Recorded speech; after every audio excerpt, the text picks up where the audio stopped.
Hi. I've got some career, health, and financial issues that I need a little bit of help. Thank God I'm the only one here.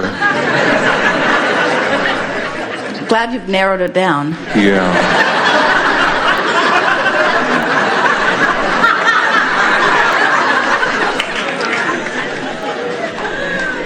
I know I'm not doing what I should be doing as far as my work is concerned. Meaning? I'm a speaker. Right now I'm in sales, but I'm more of a speaker, and I need to get more into doing that. Because? Because I've got such a passion for it, and I know in the past talks that I've given how I have touched people. What we want to hear you say is, I know I am not doing what I am supposed to be doing because I'm not having a joyful time doing it. And I know that when I'm doing what I'm supposed to be doing, it will be joyful to do it. In other words, and you sort of kind of maybe said something similar to that. Part of what you said makes it sound like you have a responsibility to those who will benefit from it. And that's the uplifter in you who wants to uplift. And you have always and will always be that. Yeah. But you have to get hold of the idea that you're doing it because it feels so good to do it. Yeah. And so it's calling you. And when you get in sync with that flow, things will unfold more easily for you. You know, there's something, we want to talk about this just at the beginning here with you, because this is so essential and it is important to everyone, not just you. When you get the sense of going with the flow of something, think about going with the flow of anything and the ease and fun it can be, and think about the bucking of the current of anything and what a rougher ride that is. So when you realize that your life has caused you to set that flow in motion, and Source has become that speaker, that mentor, that joyful expresser, and is calling you toward it. And when you go with the flow, you soar.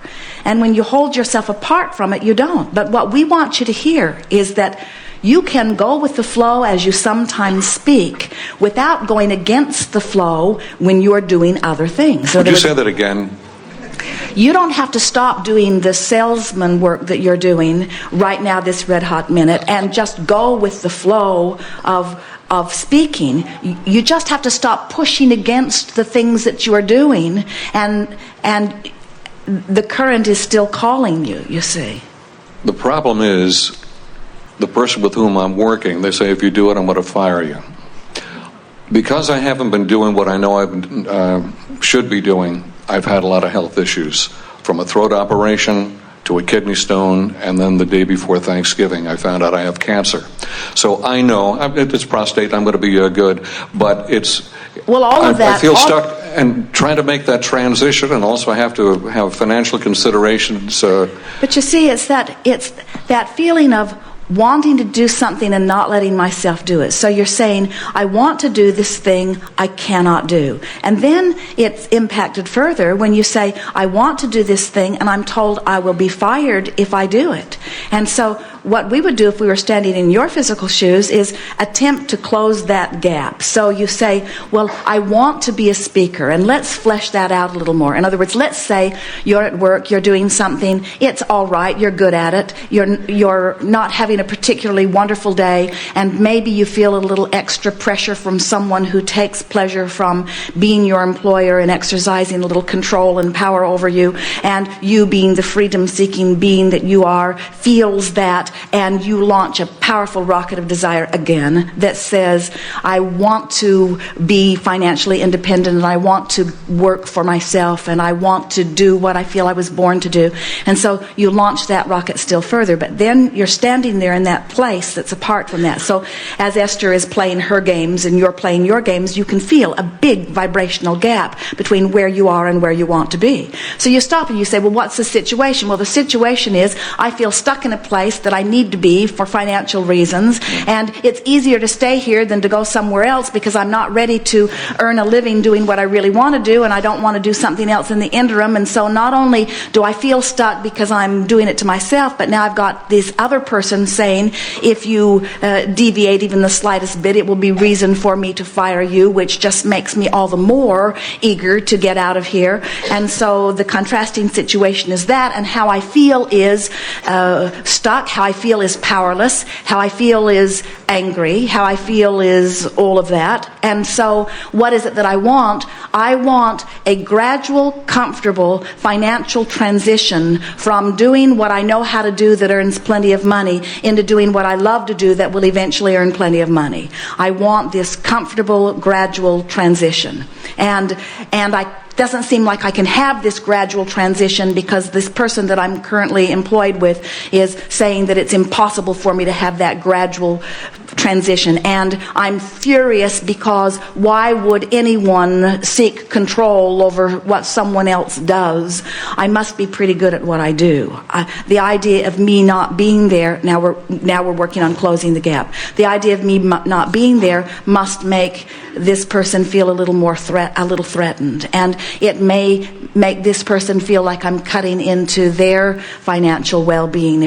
And I realized that there was a time when I was grateful to have this position, and it has served me extremely well, and I'm appreciating all that's come from it, and I'm appreciating how I've grown within it, and I've appreciated the win-win situation that it has provided both for me and for them. And I can understand why they would want me to stick around, and I want to find a way that I can let them know that I have benefited and that they have benefited and that I'm going to be around for a while. And universe, please bring me some words that I could say that would soften this just a little bit. And maybe if I don't get this thing so stuck in my craw where I'm pushing so hard against, maybe if I soften myself where I can see that I'm gradually moving on, and maybe universe, please bring to this employer an indication or things that make it so clear to him that no one ever stays anywhere, that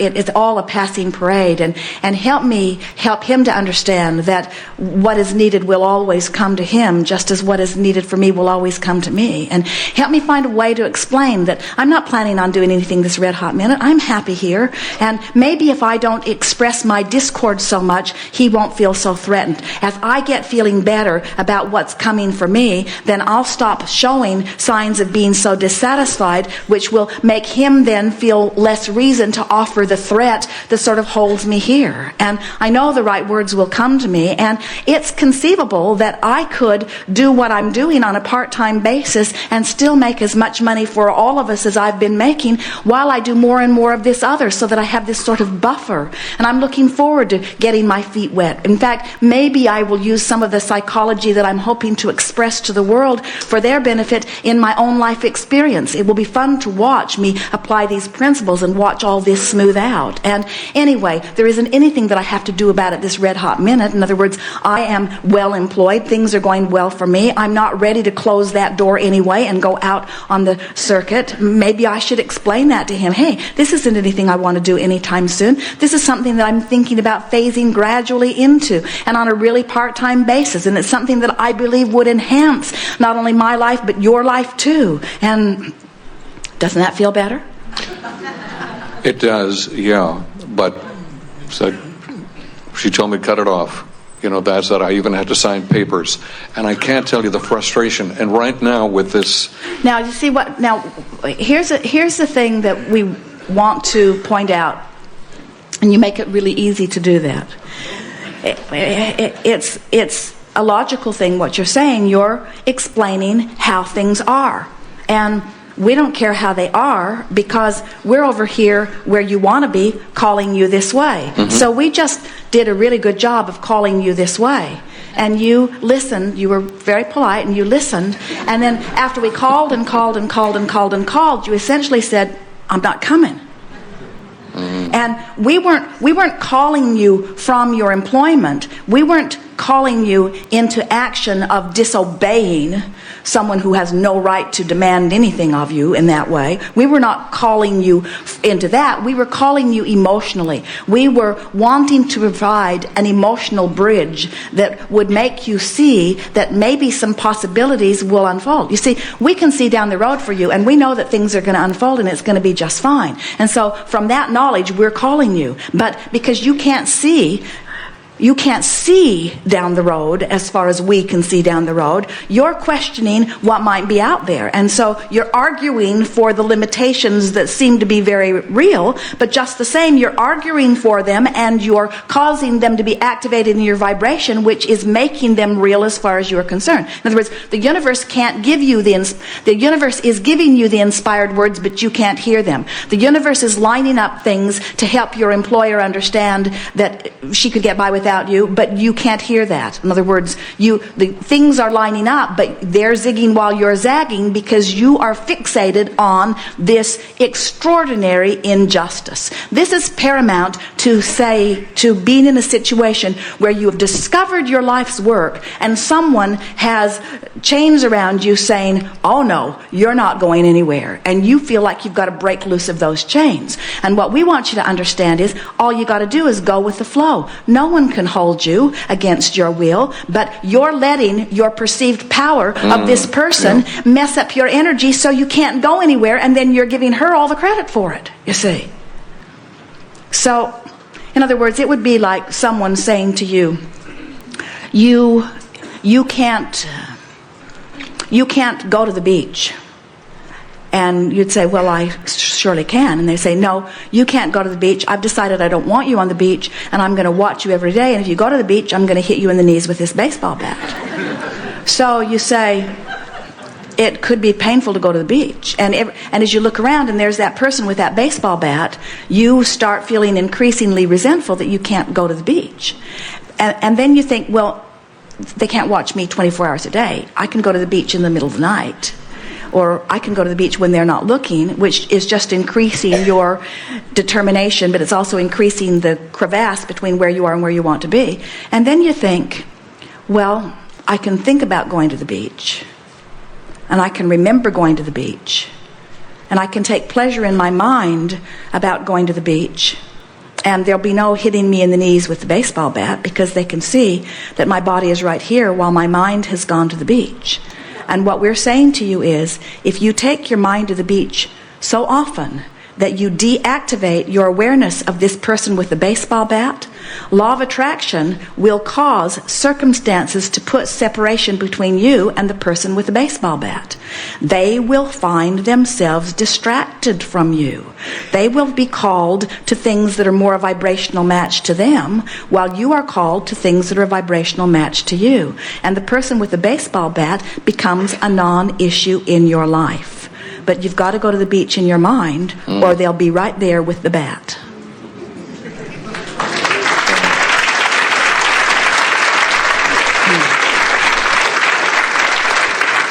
And when you get that, and you find the power of that and the clarity, you see what happens is when you go to the beach in your mind, so to speak, you close that gap. And now you're offering a singular signal. And think about what that signal is.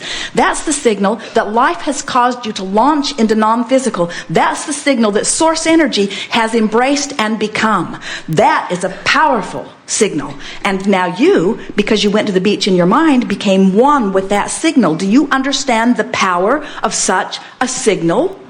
One scrawny, mean person has no power against that kind of power, you see? No one can prevent you from anything when you line up with it, but when you focus upon them, you're preventing yourself because you're splitting your energy and then giving them the credit. And that's how people like that feel powerful. They're just energy splitters, that's all. Yeah. They're very good at convincing you to focus your mind in a way that splits your energy. That's anyone that seems to have power over anyone. That's all they're doing. They're just dancing such a flamboyant dance that you can't get your eyes off of them. And because you can't get your eyes off them, you've got your energy split. And then you're not powerful. But it's not because you can't be. It's because you're focused in a way that's keeping you from your power. Listen, man.